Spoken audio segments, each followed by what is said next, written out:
Bismillahirrahmanirrahim. Assalamualaikum warahmatullahi wabarakatuh. Halo anak-anak semua, bagaimana kabar kalian hari ini? Baik kan? Alhamdulillah. Nah, hari ini kita akan belajar bahasa Jawa lagi. Sebelum kita memulai pembelajaran hari ini, mari kita membaca basmalah bersama-sama. Bismillahirrahmanirrahim. Piwulang 6, teks wacan deskripsi. Ancas piwulang. Sawise nyinauni piwulang iki, putra-putra bisa mangerteni teks wacan deskripsi, nulis karangan deskripsi, lan ngandharake karangan deskripsi kanthi lesan.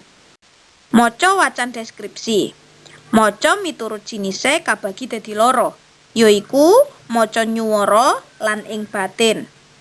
Maca ing batin kaperang dadi loro, yaiku maca ekstensif lan intensif.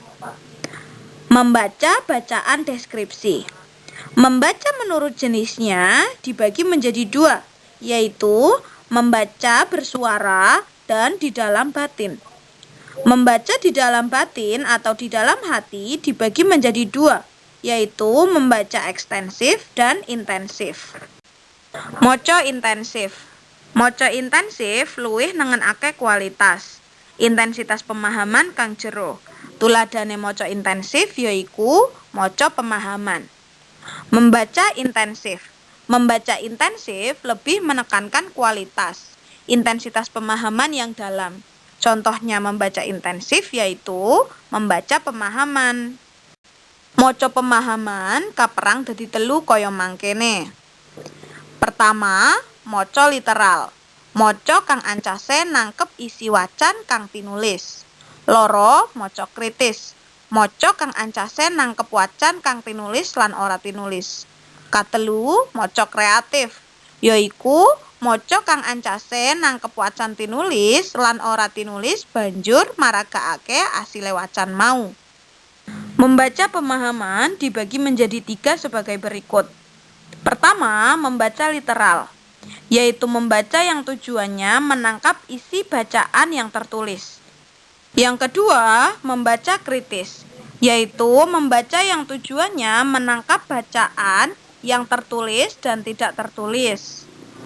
Yang ketiga, membaca kreatif, yaitu membaca yang tujuannya menangkap bacaan tertulis dan tidak tertulis, kemudian memperagakan hasil bacaan tadi.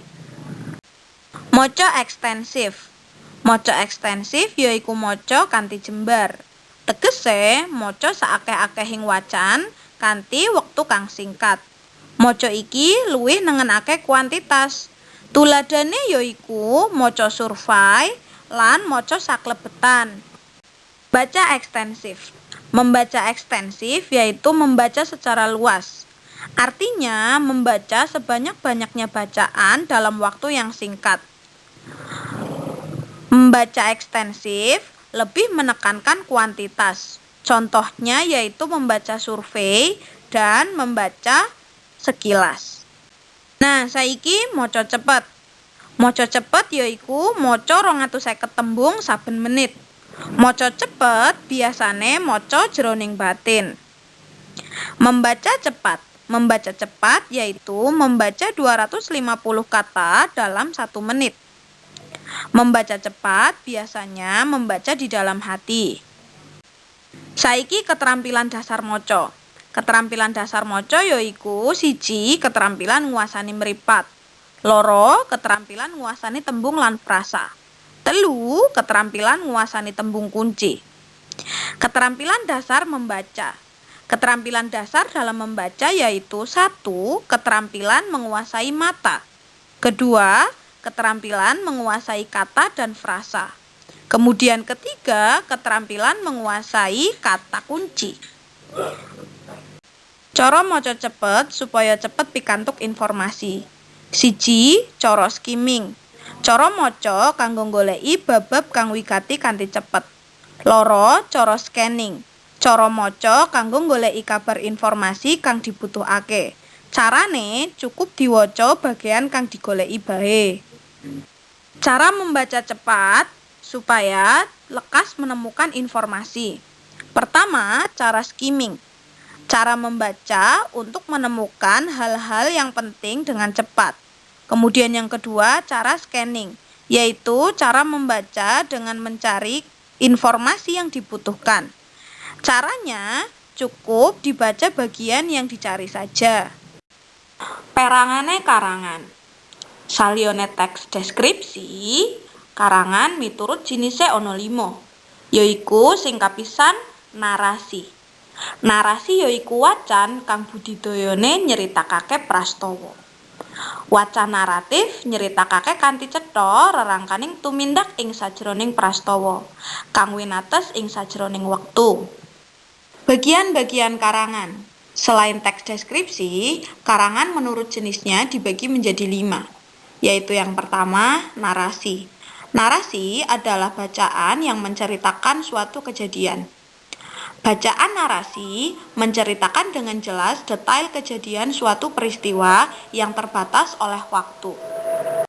Sing kapindho yaiku deskripsi. Deskripsi yaiku wacan kang nggambarake kanthi cetha salah sawijining kahanan utawa objek. Yang kedua adalah deskripsi. Deskripsi adalah bacaan yang menggambarkan dengan jelas suatu kejadian. Sing katelu yaiku argumentasi.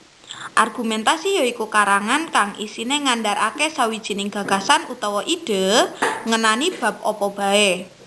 Dikanteni alasan utawa bukti sing kuat supaya sing padha maca percaya marang penemu penulis. Yang ketiga adalah argumentasi. Teks argumentasi adalah karangan yang menjelaskan suatu gagasan atau ide tentang bab apa saja.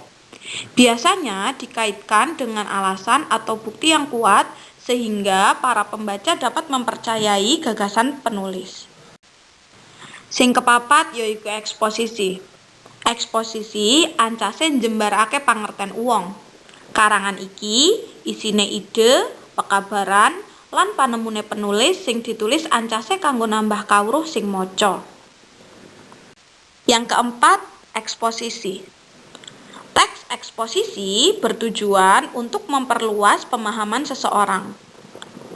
Karangan ini isinya adalah ide, informasi, dan pendapat penulis yang ditulis agar dapat menambah pengetahuan pembaca. Sing kelima yaiku persuasi. Persuasi yaiku paragraf utawa karangan kang isine ngajak para pemaca supaya nglakoni apa kang dikandhakake penulis. Yang kelima adalah persuasi. Persuasi yaitu paragraf atau karangan yang berisi ajakan kepada para pembaca supaya melakukan apa yang dijelaskan oleh penulis. Alhamdulillah, piwulang dina iki wis rampung. Bu Guru ucapkan terima kasih ya karena anak-anak sudah mengikuti pembelajaran dengan baik. Nah, selanjutnya Bu Guru tutup. Wassalamualaikum warahmatullahi wabarakatuh.